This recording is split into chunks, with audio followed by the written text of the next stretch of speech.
지식과 정보가 돈을 벌어주는 시대. 누구나 부동산으로 쉽게 돈을 벌 수 있다. 부동산으로 돈 번 이야기. 당신도 부자가 될 기회가 있습니다. 당신을 부자로 만들어줄 부동산 스토리. SBS CNBC 부스에서 확인하세요.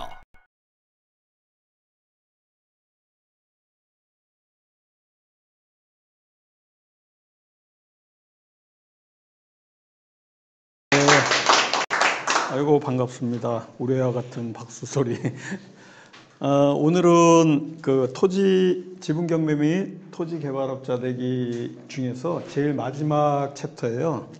그 교재 갖고 있으신 분들은 보면서 해도 되고요. 318페이지 토지 개발 행위 허가에 대해서 좀 하고, 다음 주부터는 여기 책자에 있는 우리 농지산지 가치 분석 토지 개발업자 되기 요 책자를 좀 가져오셔가지고 다음 주부터는 우리 부회장님하고 사무총장님은 농지 파트, 또 우리 부회장님은 산지 파트를 맡으셔가지고 강의 1시간 해주시고요. 제가 이제 또 나머지 1시간을 이어서 이제 할 거예요. 그리고 오늘 토지 개발업자 되기는 그동안 띄엄띄엄 이렇게 들으셨던 것 중에 제가 앉아서 좀 이따 할 건데 오늘 요 부분 좀 넘어가고 2부 순서에서는 요 방송 끝나고 나서는요 토지에 관련된 그 태인 경매 사이트에 나와 있는 거 찾아서 몇 가지 이렇게 같이 보도록 하겠습니다. 자,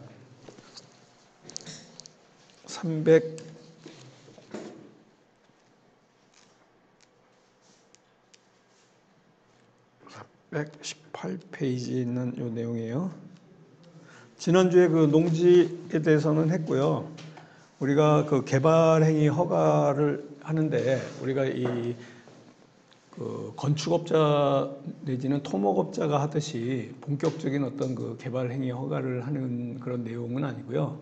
너무 겁을 먹지 마시고 한마디로 그 농지 임야에 건물을 지으려고 그러는데 우리는 그 형질 변경이죠. 옛날 얘기로 하면 형질 변경하는 페이퍼워크 작업하는 그 과정까지 필요한 몇 가지들을 말씀 좀 드리려고 합니다. 그래서 우리가 그 토목 허가하는 거예요. 그러니까 건축까지 하는 거 아닙니다.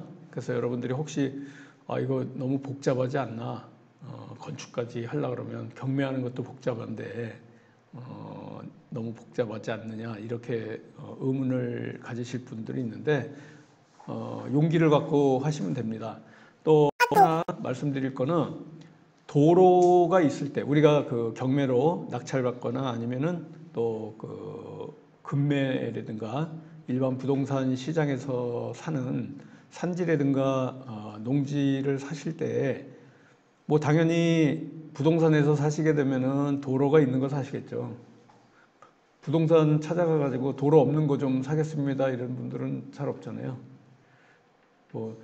그래서 우리가 지금 하는 거는 한마디로 도로가 있을 때는 지금 하는 토지 개발 행위 허가를 하는 거고요.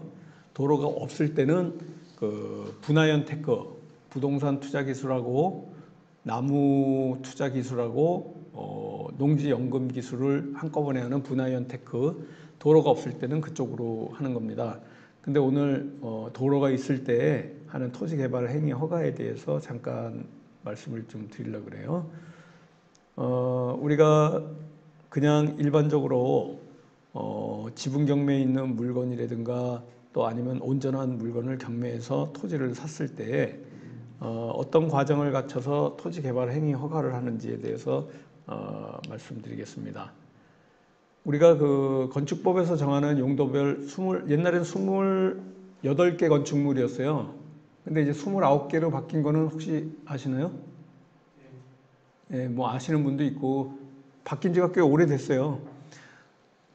인터넷에 보시면은 오래된 자료 같은 데 보면은 건축물이 28개로 분류되어 있다 이렇게 돼 있는데 그거 굉장히 오래된 거고요. 29개로 돼 있어 가지고 여기 보시면은 마지막에 나오는 게 뭐냐면 예, 맞습니다. 야영지가 어디 나오나? 여기 있습니다. 29번의 야영시설 있죠. 그래서 우리가 뭐 단독주택, 공동주택, 이렇게 근린생활시설, 이종 근린생활시설, 문화시설 이렇게 쭉 나와 있는데 이거 뭐 외울 필요는 없고요.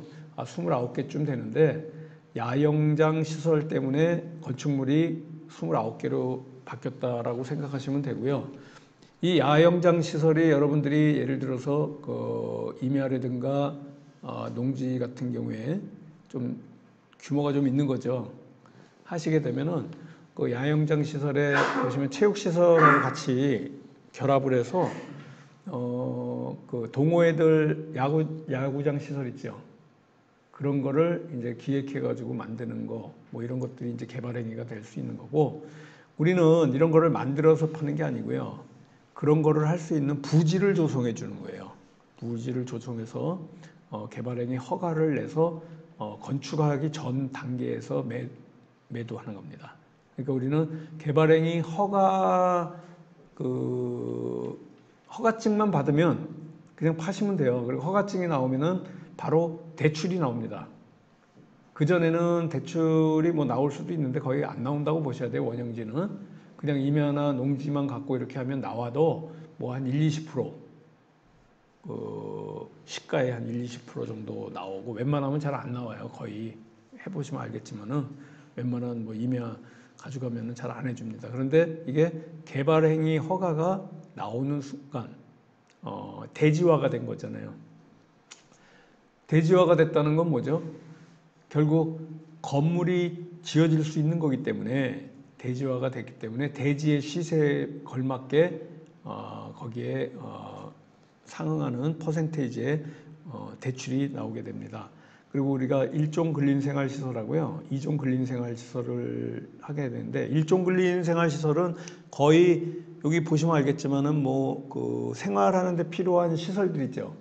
밀접하게 필요한 시설들 이런 게 1종 근린생활시설이고요. 2종 근린생활시설은 음식점이라든가 뭐 이런 내용들이 굉장히 많고 우리가 여기서 가장 필요로 하는 거는 그 지역에 맞는 어떤 그 개발행위 허가를 할 수 있는 그런 그 용도들을 살펴서 하나하나 요거 다 뭐 할 필요는 없어요. 그 당시에 제가 이제 그 사이트 보고 거기에 어떤 건축물을 할 수 있는지 그 조례를 보고 알 수 있잖아요. 우리가 그 건축물의 용도 지역, 지구, 구역 등 이렇게 국계법이라든가 건축법상에서 분류해주는 그런 용도를 보고 어떤 물건, 그 건축물이 들어갈 수 있는지를 우리가 보는데 거기에 이 안에 다 들었겠죠.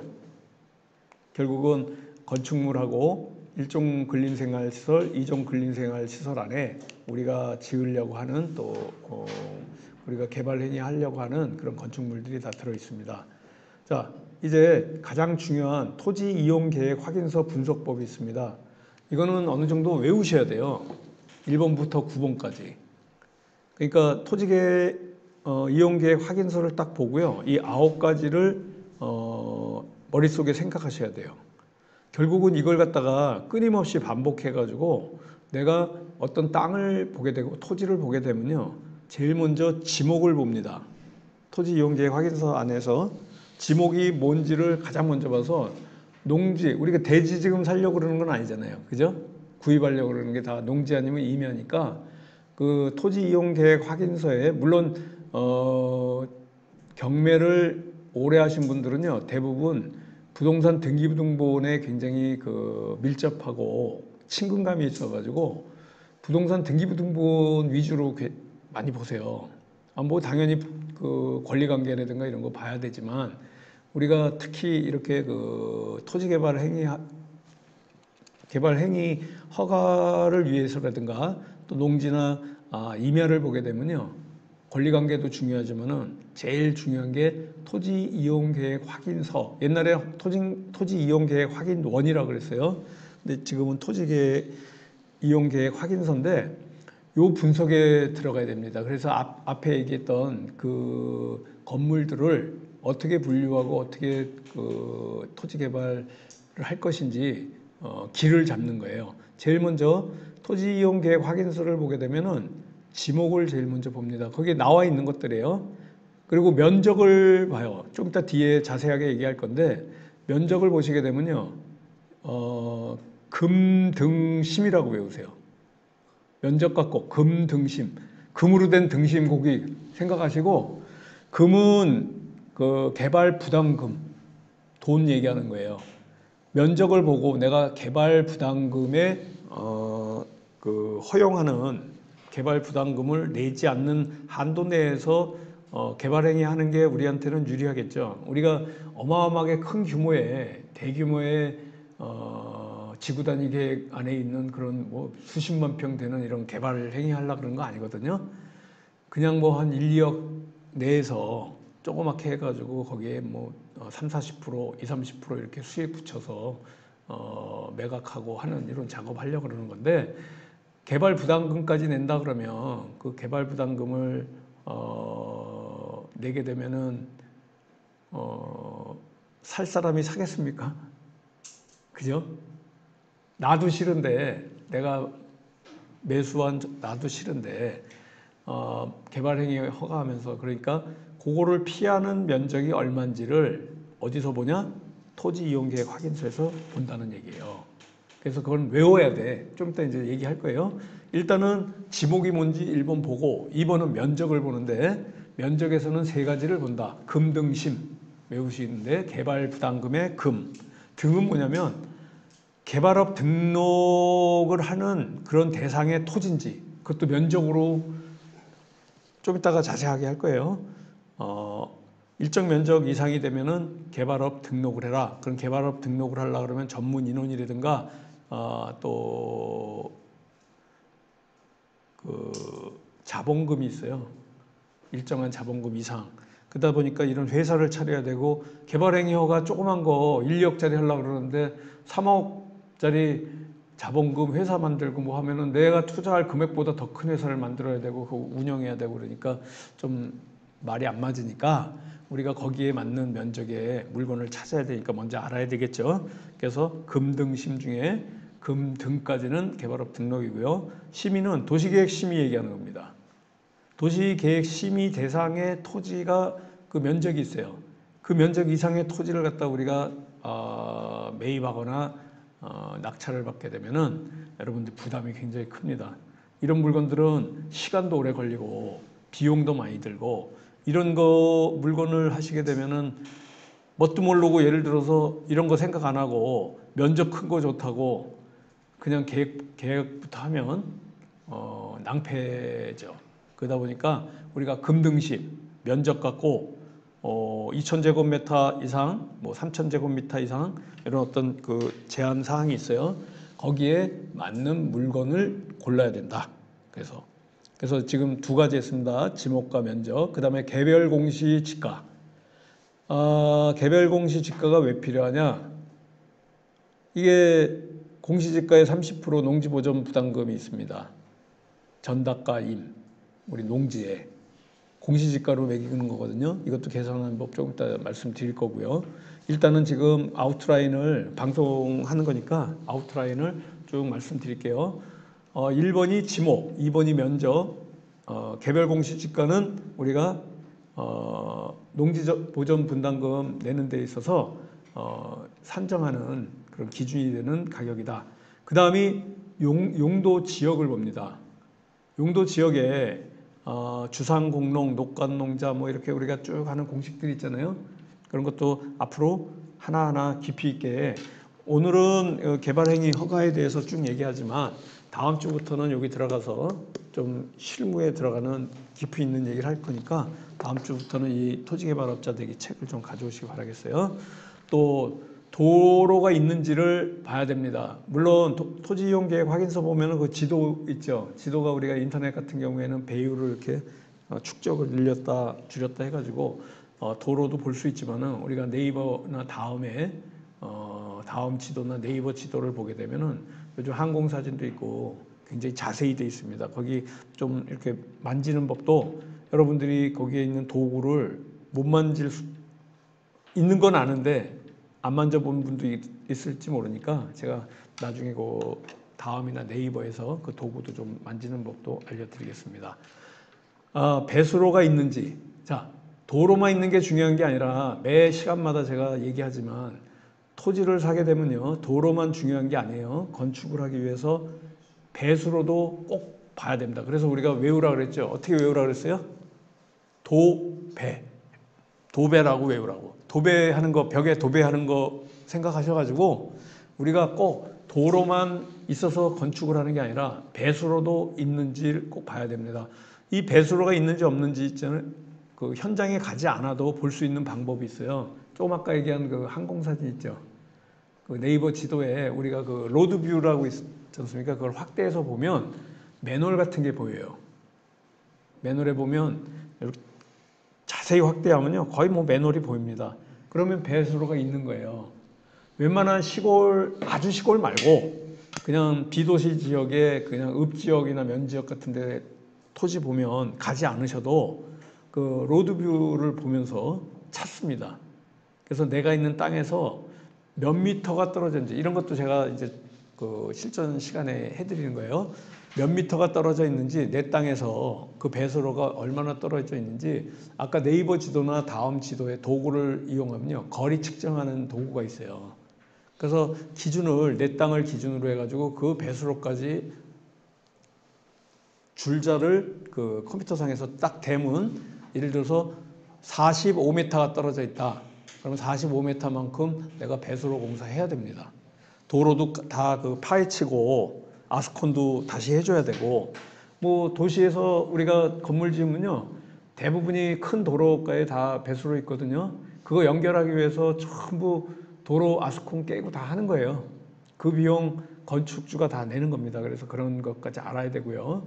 우리가 인허가비 특히나 인허가비 중에 조금 아까는 전답과 이임 같은 경우에는 농지보존 분담금이지만 임야는 대체산림자원 조성비라 그래가지고 준보존 산지의 올해는 제곱미터당 4,250원이에요. 그 비용을 내셔야 돼요. 그러니까 한마디로 임야를 대지로 만든다 그랬을 때 대체산림자원 조성비라 그래가지고 이 비용을 꼭 내야 되는데 그 내기 위해서 면적이 필요하고 공시지가가 필요하고 한 겁니다. 공시지가는 농지일 때 필요한 거고 우리가 산지인 경우에는 제곱미터당 면적이 필요하겠죠. 왜 그러냐면 공시지가가 아니고 면적당 금액이 아예 정해져 있어요. 매년 산정해서 나옵니다. 올해는 이제 나온 게 4,250원. 그 토목 설계비 같은 경우에는요. 여러분들이 구조물은 축대 얘기하는 거예요. 축대라든가 또 성토 작업할 수 있죠. 땅이 이렇게 푹 꺼졌으면 거기 흙도 받아서 넣어야 되는 거고 아니면은 절토 산으로 된 데 그걸 평지로 만들고 싶으면 산을 깎고 또 한쪽 벽은 이렇게 무너질 수 있으니까 어스 앙카라 그래가지고 땅이 이렇게 밀려오지 않게 땅 안에다가 벽에다가 앙카를 박는 게 있어요. 그걸 현장에서는 어상가라 그래요. 어상가. 근데 그게 영어로 어스 표면 앙카 이런 그 나사 목같이 땅이 안 들어오게 쫙 구멍을 뚫어가지고 거기다가 그 콘크리트 같은 거 주입하는 거예요. 그래서 그 어스앙카 작업도 하고 그 철심도 받고 막 그럽니다. 비용이 많이 들어요. 그게 토목 작업인데 절토하게 되면 그런 것도 합니다. 그런 거를 여러분들이 공사하는 방법을 아는 게 아니라 이런 과정이 있다는 거를 아셔가지고요. 지금 방송 중에 있어서 제가 좀 정리를 해야 되겠습니다. 지금 9가지 여기 있는 토지 이용 계획 확인서 오늘 그 분석하는 방법 9가지를 했습니다. 다음 시간에는 그 나머지 이어가지고요. 또 그 사업 그 타당성 검사 또 수지를 이렇게 분석할 수 있는 그 툴이 좀 있어요. 그런 것들을 할 겁니다. 다음 주는 수요일 날이 현충일이잖아요. 그래서 화요일 날 할 겁니다. 하루 땡겨가지고 화요일 날 할 거니까 다음 주는 방송을 화요일 날 7시부터 7시 20분까지 할 겁니다. 오늘 여기 오프라인 공부하시는 분들은 이어서 이제 할 거고요. 이 방송 여기서 마치겠습니다. 다음 주에 뵙겠습니다. 안녕히 계십시오.